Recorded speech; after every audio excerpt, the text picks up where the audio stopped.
रीना एक बहुत ही होनहार और ईमानदार स्टूडेंट थी। उसका परिवार बहुत गरीब था, जिस कारण रीना को स्कूल में सबके सामने शर्मिंदा होना पड़ता था। लेकिन रीना ने अपनी मेहनत और लगन से अपने परिवार की गरीबी को दूर कर दिया। रीना 5वीं क्लास की छात्रा थी। वो दौड़ी दौड़ी स्कूल की तरफ जा रही थी, लेकिन जब वो स्कूल पहुंची तो उसकी क्लास शुरू हो चुकी थी। वो जब अपनी क्लास में पहुंची तो मैडम ने उसे दरवाजे पर ही रोक दिया। रुक जाओ रीना, तुम आज भी लेट आई हो। ये तुम्हारी रोज की आदत बनती जा रही है। आज तुम्हें इसकी सजा मिलेगी। लेकिन मैडम, मैंने जानबूझकर लेट नहीं किया। मैं कुछ नहीं सुनना चाहती। आज तुम सारा दिन क्लास के बाहर खड़ी रहोगी। रीना ने मैडम की बात का कोई जवाब नहीं दिया और चुपचाप क्लास के बाहर खड़ी हो गई। दरअसल रीना के घर से स्कूल की दूरी पूरे 5 किलोमीटर थी। रीना अपने घर से स्कूल तक रोज पैदल आया करती थी, क्योंकि उसके पास रिक्शे या स्कूल बस का किराया देने के लिए पैसे नहीं थे। रीना के माता पिता बहुत ही गरीब थे। रीना के पिता सब्जी बेचा करते थे। उससे उनकी जो कमाई होती, उससे उनका गुजारा किसी तरह से चल पाता था। लेकिन रीना के माता पिता रीना को पढ़ाना चाहते थे, इसलिए उन्होंने रीना का एडमिशन स्कूल में करवा दिया था। उस दिन रीना क्लास के बाहर खड़ी रही, लेकिन उसका सारा ध्यान क्लास के अंदर पढ़ा रही मैडम पर था। वो उनकी पढ़ाई हुई सारी बातें अपने दिमाग में नोट कर रही थी। रीना पढ़ने लिखने में बहुत होशियार थी। जब सारा दिन खत्म हो गया तो मैडम ने रीना को क्लास के अंदर बुलाया और कहा, रीना, कल से समय पर स्कूल आना, नहीं तो तुम्हें स्कूल में एंट्री नहीं मिलेगी। और ये क्या है, अभी तक तुमने नई स्कूल ड्रेस नहीं सिलवाई है। तुम्हारी शर्ट में कितने पैबंद लगे हुए हैं। मैडम, मैंने मम्मी पापा से कहा था, लेकिन अभी उनके पास पैसे नहीं हैं। जब पैसे होंगे तो वो मेरे लिए नई स्कूल ड्रेस ला देंगे। ठीक है, अब तुम घर जाओ। रीना के फटे हुए स्कूल ड्रेस को लेकर क्लास की लड़कियां उसका बहुत मजाक उड़ाती थी, लेकिन रीना किसी से कुछ नहीं कहती। रीना स्कूल से पैदल घर आ गई। घर आने के बाद उसने मैडम की पढ़ाई हुई सारी चीजें फिर से रिवीजन की। पढ़ाई से जो वक्त मिलता था, रीना उस समय में सब्जी बेचने में अपने माता पिता की मदद करती थी। वो सब्जी बेचते हुए भी अपनी पढ़ाई करती रहती थी। धीरे धीरे समय बीतता गया और रीना ने 5वीं क्लास की परीक्षा पास कर ली। वो अपनी क्लास में अव्वल आई थी। घर आकर रीना ने ये बात अपने माता पिता को बताई। रीना बिटिया, ये तो बहुत अच्छी बात है। तू खूब मन लगाकर पढ़ाई कर। देखना, एक दिन तू बहुत बड़ी अफसर बनेगी। लेकिन बाबा, इस बार मैं पुरानी किताबों से नहीं पढ़ूंगी। इस बार मुझे भी नई किताबें चाहिए। मेरी पुरानी किताबें देखकर मेरी सहेलियां मेरा मजाक उड़ाती हैं। रीना के माता पिता के पास इतने पैसे नहीं थे कि वो उसे नई किताबें ला कर देते, इसलिए रीना अपने किसी सीनियर से सेकंड हैंड किताबें कम कीमत में खरीद लेती थी। लेकिन इस बार रीना ने किशोर से नई किताबों की डिमांड कर दी थी। रीना की बात सुनकर किशोर परेशान हो गया। किशोर को इस तरह से परेशान देखकर रीना की मां तारा ने रीना से कहा, रीना बेटी, तुझे पढ़ाई करने से मतलब है या नई किताब से? पढ़ाई से। तो पढ़ाई पुरानी किताब से भी हो सकती है। किताबें नई या पुरानी होने से कुछ नहीं होता। नई किताब में जो बातें लिखी होंगी वही तो पुरानी किताब में भी लिखी होंगी, इसलिए तू पुरानी किताब से पढ़ाई कर ले। ठीक है माँ। रीना इस बार भी अपने किसी सीनियर की पुरानी किताब सस्ते दाम में खरीद लेती है। रीना की पुरानी किताब देखकर उसकी सहेलियां हंसकर उसका मजाक उड़ाने लगी। रीना, नई क्लास में भी फटी हुई किताब? इन किताबों में तो कवर लगाने की भी जगह नहीं है। मेरी किताब पुरानी और फटी है तो क्या हुआ, देखना मैं इस बार भी क्लास में अव्वल आऊंगी। रीना इस बार और भी ज्यादा मन लगाकर पढ़ाई करने लगी। रीना अपने घर के हालात जानती थी, इसलिए वो कभी अपने माता पिता से किसी चीज की डिमांड नहीं करती थी। दूसरे बच्चों की तरह वो लंच में तरह तरह के पकवान नहीं लाती थी। एक दिन स्कूल में लंच के समय, चल रीना, खाना खाते हैं, बहुत भूख लगी है। ठीक है। पिंकी ने अपना लंच बॉक्स खोलकर देखा तो उसमें आज फ्राइड राइस और चिली पनीर रखे थे। अरे वाह, आज मम्मी ने मेरी फेवरेट डिश दी है, इसे खाकर बड़ा मजा आएगा। पिंकी का लंच देखकर रीना अपना डब्बा खोलने की हिम्मत नहीं कर पा रही थी। तभी कीर्ति भी अपना लंच बॉक्स लेकर वहां आ गई। कीर्ति, तू आज लंच में क्या लाई है? कीर्ति ने अपना लंच बॉक्स खोला। आज मम्मी ने पूरी और शाही कोफ्ते दिए हैं। अरे वाह। रीना, तू लंच में क्या लाई है? तू भी अपना डब्बा खोल। मैं आज लंच नहीं लाई। लेकिन मैंने तो तुझे अपने बैग से लंच बॉक्स निकालते हुए देखा था, तूने उसे वापस क्यों रख दिया? पिंकी ने रीना के बैग में से उसका लंच बॉक्स निकाल लिया। दोनों सहेलियों ने जब रीना का लंच बॉक्स खोला तो उसमें गुड़ और 2 सूखी रोटी रखे हुए थे। अरे रीना, तेरी मम्मी ने लंच में रोटी और गुड़ दिया है, ले तू हमारा खाना खा ले। नहीं, तुम लोग अपना खाना खाओ, मुझे तो गुड़ और रोटी खाने की आदत है, मैं यही खा लूंगी। अरे हमारा खाना टेस्ट करके देख, ऐसा टेस्टी खाना तूने कभी नहीं खाया होगा। रीना को पिंकी की ये बात बहुत बुरी लगती है। उसकी आंखों से आंसू छलक आते हैं। वो चुपचाप अपना लंच बॉक्स लेकर क्लासरूम से बाहर आ जाती है और गैलरी में बैठकर खाना खा लेती है। रीना इसी तरह संघर्ष करके अपनी पढ़ाई कर रही थी। चाहे कितनी भी परेशानियां और रुकावटें आए, लेकिन वो पढ़ाई में हमेशा अव्वल रहती। एक दिन रीना के बाबा, रीना अब 7वीं कक्षा में पहुंच गई है, वो अब बड़ी हो रही है, उसके पुराने स्कूल ड्रेस छोटे हो गए हैं और कई जगह से फट भी गए हैं। इस बार हमें उसके लिए नई स्कूल ड्रेस सिलवानी ही पड़ेगी। मैं समझता हूँ रीना की माँ, लेकिन मैं क्या करूँ? तुम तो जानती ही हो कि सब्जी बेचकर हमें 2 वक्त की रोटी पानी किसी तरह से मिल रही है। अगर इस बार रीना के लिए नई स्कूल ड्रेस खरीद ली तो उसकी किताबें नहीं खरीद पाऊंगा। रीना के बाबा, मैं सोच रही थी कि रीना के स्कूल जाने के बाद मैं सारा दिन खाली रहती हूँ, आप भी सब्जियां बेचने बाजार चले जाते हैं, तो क्यों ना मैं भी कोई काम कर लूं, इससे 2 पैसे ज्यादा आएंगे और रीना की पढ़ाई में वो पैसे काम आएंगे। ठीक है रीना की माँ, ऐसा ही कर लो। कम से कम रीना के लिए नई स्कूल ड्रेस और नई किताबें तो आ जाएंगी। रीना अपने माता पिता की बातें सुन रही थी। वो मन ही मन सोचती है, माँ पिताजी, आप दोनों मेरी पढ़ाई के लिए जितनी मेहनत कर रहे हैं, मैं वादा करती हूँ कि मैं एक दिन आप दोनों को दुनिया की सारी खुशियां दूंगी। दूसरे दिन से तारा कुछ घरों में काम करने लगती है। वो दूसरों के घरों में झाड़ू पोछा और बर्तन धोने का काम करती है। तारा ने अपनी मालकिन से कुछ पैसे उधार लेकर रीना के लिए नई स्कूल ड्रेस और नई किताबें खरीदी। लेकिन ये बात रीना की सहेलियों को पता चल जाती है, क्योंकि रीना की माँ जहाँ काम करती थी वो कोई और नहीं, कीर्ति और पिंकी का ही घर था। एक दिन, अरे रीना, नई स्कूल ड्रेस और इस बार तो नई किताबें भी। हाँ, क्योंकि रीना की माँ अब जॉब करने लगी है, उन्होंने कल ही तो मेरी मम्मी से एडवांस लिया था, उन्हीं पैसों से रीना की नई स्कूल ड्रेस और नई किताबें आई हैं। हाँ यार, रीना की मम्मी मेरे घर में भी काम करती है, मेरे घर में आज छोले भटूरे बने हैं, मैंने मम्मी से कह दिया कि थोड़े से छोले भटूरे रीना की मम्मी को भी दे दे। रीना, आज घर जाने के बाद तुझे छोले भटूरे खाने को मिलेंगे। आखिर तुझे भी तो अच्छा खाने का स्वाद पता चलना चाहिए। अच्छा खाना खाकर भी अगर पढ़ाई में मन न लगे तो उस खाने का क्या फायदा। खाना तो वही अच्छा होता है जिसे खाने के बाद दिमाग तंदुरुस्त रहे और पढ़ाई में खूब मन लगे। रीना का 2 टूक जवाब सुनकर पिंकी और कीर्ति का चेहरा देखने लायक था। दोनों सहेलियों ने चुप रहने में ही अपनी भलाई समझी।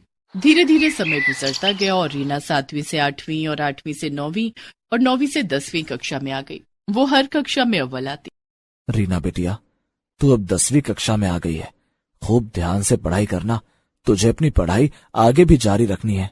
पिताजी, मैं खूब मेहनत करूंगी, आप देखना मैं पूरे स्कूल में टॉप करूंगी। रीना खूब मेहनत करने लगी। शाम को स्कूल से आने के बाद वो पढ़ाई में जुट जाती। क्लास में टीचर के पूछे गए हर सवाल का रीना सबसे पहले और सही जवाब देती। पैदल स्कूल आना और पैदल घर जाना भी रीना के हौसले को तोड़ता नहीं, बल्कि और बढ़ा देता था। धीरे धीरे दिन बीत गए और 10वीं की परीक्षा का दिन भी आ गया। रीना, ये ले, दही चीनी खाकर जा, परीक्षा अच्छे से दे पाएगी। रीना ने पैर छूकर अपने माता पिता का आशीर्वाद लिया और परीक्षा देने पैदल घर से निकल पड़ी। लेकिन रास्ते में ही उसका जूता टूट गया। ओह, इसे भी अभी टूटना था। समय पर परीक्षा सेंटर नहीं पहुंची तो परीक्षा नहीं दे पाऊंगी, मुझे वहां तक जाना ही होगा। रीना ने अपने टूटे हुए जूतों को उतारकर हाथों में ले लिया और खाली पैर ही परीक्षा सेंटर की तरफ जाने लगी। चलते चलते उसके पैरों में छाले पड़ गए, लेकिन रीना के कदम परीक्षा सेंटर पर जाकर ही रुके। रीना ने अच्छे से अपनी परीक्षा दी। दूसरे दिन वो अपने पैरों में पॉलीथीन बांधकर परीक्षा सेंटर पहुंची, क्योंकि नए जूते खरीदने के लिए उसके पास पैसे नहीं थे। इस तरह से रीना ने 10वीं की परीक्षा भी दे दी। कुछ दिनों के बाद जब परीक्षा का रिजल्ट आया, क्लास में, रीना, तुम बहुत होनहार और मेहनती हो, आज तुम्हें तुम्हारी मेहनत का फल मिला है। तुम इस स्कूल में ही नहीं, पूरे राज्य में 10वीं की परीक्षा में अव्वल आई हो। देखो, अखबार में तुम्हारी फोटो छपी है। मैडम ने रीना और पूरे क्लास को अखबार में रीना की फोटो दिखाई। इतना ही नहीं, आगे की पढ़ाई के लिए तुम्हें सरकार की तरफ से स्कॉलरशिप भी दी जाएगी। ये सब सुनकर रीना बहुत खुश हुई। वो खुशी खुशी जब घर पहुंची तो उसके घर के बाहर मीडिया वाले उसका इंटरव्यू लेने के लिए इकट्ठा थे। सबने बारी बारी से रीना का इंटरव्यू लिया। रीना की कामयाबी से उसके माता पिता बहुत खुश थे। रीना ने स्कॉलरशिप की मदद से पहले 12वीं और फिर कॉलेज की पढ़ाई पूरी की। उसके बाद प्रतियोगिता परीक्षा की तैयारी करने लगी। कुछ सालों की कड़ी मेहनत से रीना ने आईएएस की परीक्षा पास कर ली थी। रीना अब एक आईएएस ऑफिसर बन चुकी थी। रीना ने अपने आप से जो वादा किया था उसे पूरा कर दिखाया।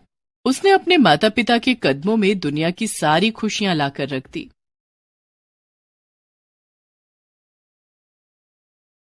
काम्या को खाने में मटन और चिकन बहुत पसंद थे, लेकिन उसकी शादी एक ऐसे घर में हो गई जहां चिकन मटन तो दूर, लहसुन प्याज भी नहीं बनता था। ऐसे में काम्या ने रोज रोज चिकन मटन खाने के लिए क्या किया, जानने के लिए देखते हैं रोज मटन चिकन। काम्या बिहार के एक छोटे से गांव जमुई की रहने वाली थी। वो पढ़ने लिखने में बहुत तेज थी। स्कूल की पढ़ाई के बाद उसके पिता कैलाश ने उसका एडमिशन दिल्ली यूनिवर्सिटी में करवा दिया था। अब काम्या दिल्ली में एक हॉस्टल में रहकर अपनी पढ़ाई कर रही थी। काम्या ने दिल्ली यूनिवर्सिटी से बीए और एमए की पढ़ाई की। गांव में इससे पहले कोई भी लड़की पढ़ाई करने दिल्ली नहीं आई थी। यही कारण था कि काम्या की शादी के लिए ढेरों रिश्ते आने लगे। पढ़ाई पूरी होने के बाद काम्या के माता पिता ने उसे वापस गांव बुला लिया। माँ पापा, आप लोगों ने मुझे गांव क्यों बुला लिया? मेरी वहाँ जॉब लगने वाली थी। देख काम्या, तेरी शादी के लिए बहुत अच्छा रिश्ता आया है। लड़के वाले जमुई के ही हैं, लेकिन वो लोग दिल्ली में रहते हैं। शादी के बाद तू वापस दिल्ली चली जाना और अपनी जॉब कर लेना। ठीक है माँ, तू कल तैयार रहना, कल लड़के वाले तुझे देखने आएंगे। ओके माँ, मैं जरा पार्लर होकर आती हूँ। ठीक है बेटी। काम्या बाजार चली जाती है और एक रेस्टोरेंट में पहुंचती है। कितनी अच्छी मटन की खुशबू आ रही है। यहाँ जी भर कर मटन खाऊंगी। काम्या रेस्टोरेंट के अंदर जाती है और वेटर को बुलाती है। Yes ma'am. आपकी दुकान की सबसे स्पेशल नॉनवेज क्या है? मैम, आप मटन हांडी ट्राई करो। इसे हम मिट्टी के बर्तन में बनाते हैं। मटन का टेस्ट भी और मिट्टी की सौंधी सौंधी खुशबू भी। ठीक है, आप 2 प्लेट मटन हांडी और 1 प्लेट चिकन सीख कबाब ले आइए। जी मैम। वेटर काम्या को उसका ऑर्डर सर्व कर देता है। काम्या सारा मटन और चिकन खा लेती है। अब जाके राहत मिली है। सुबह से हरी सब्जियां खा खा के मेरा पेट ही नहीं भर रहा था। दरअसल काम्या के घर में नॉनवेज तो दूर, लहसुन प्याज भी नहीं बनता था। लेकिन काम्या को दिल्ली के हॉस्टल में रहकर रोज रोज मटन चिकन खाने की लत लग गई थी। उसे एक दिन भी मटन और चिकन ना मिले तो उसकी हालत बिगड़ जाती थी। लेकिन काम्या को क्या पता था कि उसे ससुराल भी ऐसा ही मिलने वाला था। उस दिन जब काम्या घर लौटी, आ गई बेटी? हाँ माँ, बहुत थक गई हूँ, मैं सोने जा रही हूँ, खाना नहीं खाऊंगी। ऐसा कहकर काम्या सोने चली जाती है। दूसरे दिन उसे लड़के वाले देखने आते हैं। काम्या तैयार होकर उनके सामने जाती है। बहन जी, हमें लड़की पसंद है। अगर आपको हमारा लड़का पसंद हो तो हम बात आगे बढ़ाएं। हाँ हाँ, क्यों नहीं बहन जी, ये भी कोई पूछने वाली बात है। आपका लड़का हमें बहुत पसंद है। मैं तो कहती हूँ हमें देरी नहीं करनी चाहिए, जल्दी इन दोनों की शादी करा देनी चाहिए। ठीक है बहन जी। कविता काम्या के हाथों में शगुन के रुपए दे देती है और काम्या अरुण की शादी तय हो जाती है। कुछ दिनों के बाद दोनों की शादी हो जाती है। शादी वाले दिन तक तो काम्या ने ऑर्डर करके मटन और चिकन मंगाया और छिप छिप कर खा लिया। लेकिन विदाई के बाद जब वो ससुराल पहुंची, आओ बहू, अपने शुभ पैरों से हमारे घर को पवित्र करो। तुम्हारे रूप में हमारे घर लक्ष्मी आई है। कविता अपनी बहू काम्या और बेटे अरुण की आरती उतारती है और उन्हें घर के अंदर आने के लिए कहती है। काम्या घर के अंदर आ जाती है। कविता बहू और बेटे को उनके कमरे में भेज देती है। थोड़ी देर के बाद घर का नौकर चाय नाश्ता लेकर आता है। नाश्ते में मिठाइयाँ और नमकीन देखकर काम्या मन ही मन सोचती है, हाय, ये नमकीन और मिठाइयाँ कौन खाएगा? इनसे तो मेरा पेट ही नहीं भरेगा। मेरा तो मटन सीख कबाब खाने का बहुत मन हो रहा है, लेकिन अभी कैसे मंगवाऊं? घर में इतने लोग हैं, अभी मैं बाहर भी नहीं जा सकती। उस दिन मजबूरी में काम्या को नमकीन और मिठाइयों से काम चलाना पड़ा। रात के खाने में भी उसे वेज खाना खाने को मिला। ऐसे ही 2-3 दिन गुजर गए। मटन चिकन के बिना काम्या के चेहरे की रौनक ही चली गई थी। क्या बात है काम्या, तुम कमजोर क्यों लग रही हो? यहाँ तुम्हें भरपेट खाना तो मिल रहा है ना? बहू, कहीं तू शर्म के मारे आधा पेट खाकर तो नहीं रह जाती? नहीं माँ जी, शर्म किस बात की, वो शादी की रस्मों में थक गई थी ना, इसलिए। अच्छा ऐसी बात है, तो तू आराम कर। वैसे भी तुझे घर के काम नहीं करने हैं, घर में नौकर तेरे लिए तो है। तुझे जो चीज चाहिए रामू से मांग लेना। जी माँ जी। काम्या मन ही मन सोचती है, अब इन्हें कैसे समझाऊं कि मैं क्यों कमजोर होती जा रही हूँ। अगर जल्दी मुझे मटन चिकन खाने को नहीं मिला तो मैं मर ही जाऊंगी। एक काम करती हूँ, रामू से कहती हूँ मेरे लिए मटन और चिकन ले आए। रामू काका, आप आज बाजार जाओगे ना? मेरे लिए कुछ सामान ला दोगे? हाँ बहू रानी, क्या सामान लाना है? हम जरूर ला कर देंगे। काम्या एक कागज के टुकड़े पर उसे एक रेस्टोरेंट का एड्रेस लिखकर देती है और कहती है, ये पैसे रख लो, मैंने रेस्टोरेंट में फोन कर दिया है, वो मेरा ऑर्डर आपको पैक करके आपको दे देंगे। आप ये पैसे उन्हें दे देना और मेरा ऑर्डर ले आना, लेकिन हाँ, घर में किसी को कुछ बताना मत। बहू रानी, क्या घर का खाना आपको पसंद नहीं आता? आपको कुछ और खाना हो तो मुझे बता दो, मैं घर पर ही बना दूंगा। बाजार का खाना सेहत के लिए अच्छा नहीं होता है। रामू काका आपसे जितना कहा है उतना ही करो, आप यहाँ से जाओ। रामू काम्या से कुछ नहीं कहता है और पैसे लेकर रेस्टोरेंट चला जाता है। रेस्टोरेंट में काम्या के लिए मटन कोरमा और चिकन शामी कबाब पहले से पैक करके रखा हुआ था। रामू रेस्टोरेंट के मालिक को पैसे देता है और ऑर्डर उठाकर घर आ जाता है। वो चुपके से काम्या के कमरे में जाकर उसे उसका ऑर्डर डिलीवर कर देता है। काम्या अपने कमरे का दरवाजा बंद करके मटन और चिकन का स्वाद लेने लगती है। आहा, कितने दिन के बाद मुझे मटन और चिकन खाने को मिला है, आज मेरा पेट भरा है। काम्या ने जल्दी जल्दी सारा मटन और चिकन खा लिया। अब इन हड्डियों का क्या करूं? इतने में बाहर से कविता उसे आवाज लगाने लगती है और उसके कमरे का दरवाजा खटखटाने लगती है। काम्या बहू, काम्या बहू, अंदर क्या कर रही है? दरवाजा खोल चल, खाना टेबल पर लग गया है। उफ़ो, माँ जी को भी अभी आना था, अब क्या करूं? माँ जी हड्डियां देखेंगी तो गजब हो जाएगा। परेशान काम्या की नजर खिड़की की तरफ जाती है। वो सारी हड्डियां खिड़की से बाहर फेंक देती है और कमरे का दरवाजा खोलती है, लेकिन तभी खिड़की के पास कुत्ते इकट्ठे हो जाते हैं और हड्डियों के लिए आपस में लड़ने लगते हैं। अरे बहू, कितनी देर लगा दी, सब खाने पर तेरा इंतजार कर रहे हैं और ये कमरे से कैसी बदबू आ रही है कि बाहर कुत्ते शोर क्यों मचा रहे हैं? बदबू? कैसी बदबू माँ जी? खिड़की खुली है ना, अभी कचरे वाली गाड़ी आई थी कचरा उठाने, उसी की बदबू होगी। कुत्ते भी इसी कारण शोर मचा रहे होंगे। और माँ जी, मैं खाना नहीं खाऊंगी। खाना नहीं खाएगी? लेकिन क्यों? वो मुझे भूख नहीं है, पता नहीं क्या हो गया है मुझे। परेशान मत हो बहू, मम्मी पापा की याद आ रही है ना, चल उन्हें वीडियो कॉल कर ले। जी माँ जी। कविता वहां से चली जाती है। काम्या सोचती है कि सास को अभी तो टाल दिया, लेकिन रोज रोज रामू काका से नॉनवेज मंगवाया तो कहीं घर में किसी को पता न चल जाए। रोज रोज मटन चिकन खाने के लिए मुझे कुछ न कुछ तो करना पड़ेगा।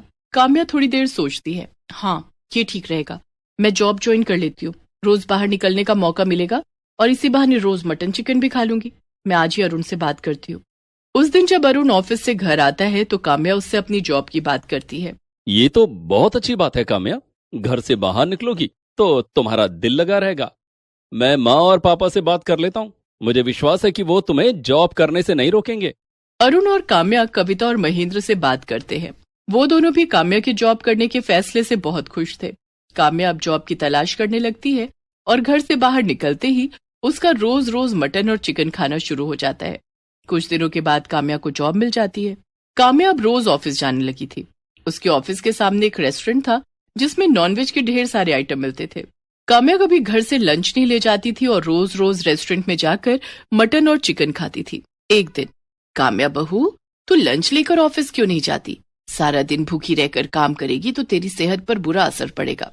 माँ जी, ऑफिस में काम इतना ज्यादा रहता है कि खाने की फुर्सत ही नहीं मिलती, इसलिए मैं लंच नहीं ले जाती। अगर लंच ले गई तो वो लौट कर वापस आ जाएगा। इस तरह अपनी सास से झूठ बोलकर काम्या रोज रोज मटन और चिकन खाने लगी। उसकी सारी सैलरी मटन और चिकन खाने में खत्म हो जाती। धीरे धीरे काम्या का वजन बहुत बढ़ने लगा। घर में सब इस बात से हैरान थे कि लंच न करने के बाद भी वो इतनी मोटी कैसे हो रही है। एक दिन काम्या ऑफिस के पास वाले रेस्टोरेंट में बैठकर मटन और चिकन खा रही थी कि तभी उसकी तबीयत अचानक बिगड़ गई। उसे चक्कर आने लगे और वो बेहोश होकर जमीन पर गिर पड़ी। उसके ऑफिस के कुछ दोस्त उसे उठाकर अस्पताल ले गए और उसके घर वालों को खबर दी। अरुण, कविता और महेंद्र भागे भागे अस्पताल आए। वहां डॉक्टर ने चेकअप किया और कविता से कहा, लगता है आपकी बहू रोज रोज मटन चिकन खाती है, तभी इनका कोलेस्ट्रॉल बहुत बढ़ गया और इनका बीपी भी बहुत हाई है। इन्हें बहुत ज्यादा सादा खाना खाना होगा, तभी इनकी सेहत सुधर सकती है। ये आप क्या कह रहे हैं डॉक्टर साहब? बेचारी मेरी बहू तो दिन में खाना भी नहीं खाती है, वो चिकन मटन कैसे खा सकती है? देखिए, ये रोज मटन चिकन खाती हैं, ये मैं नहीं कह रहा हूँ, इनकी रिपोर्ट कह रही है। माँ जी, मुझे माफ कर दीजिए, डॉक्टर सही कह रहे हैं। मैं रोज छिप छिप कर मटन चिकन खाती थी, लेकिन अब कभी उन्हें हाथ भी नहीं लगाऊंगी। काम्या की चोरी पकड़ी गई थी, लेकिन उसने अपने घर वालों से इसके लिए माफी मांगी और कभी मटन चिकन ना खाने की कसम खाई। Please subscribe this channel.